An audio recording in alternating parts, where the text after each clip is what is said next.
Good evening, guys, and time for another little Kwarantynwyn in the Tuin. So the wine for today is the B'Vintners Fire Heath Chardonnay 2016, made by B'Vintners and Gavin Slubbert, two cousins, B'Vintners from Raad's Family Wines, based in Stellenbosch. And but this wine is from the Walker Bay region, 100% Chardonnay. This is in Sondagskloof in Walker Bay, which is about 50 kilometers between Hermanus and Cape Agulhas. Calcareous soils, high lime and chalk content, gives you a natural high acidity and vibrancy almost in the wine.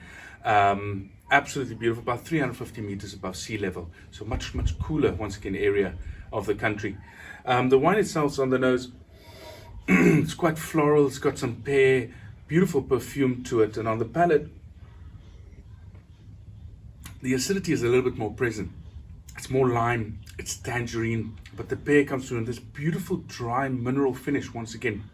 It just makes you want to go back to the glass and have some more. And the nice thing about this as well, only 12.5% alcohol, which is fantastic to see as well. It just gives you that beautiful elegance and finish. And to be quite honest, this bottle is not going to last very long tonight. So guys, hope you're staying safe during this quarantine period and enjoy some wines while you still have them. Cheers.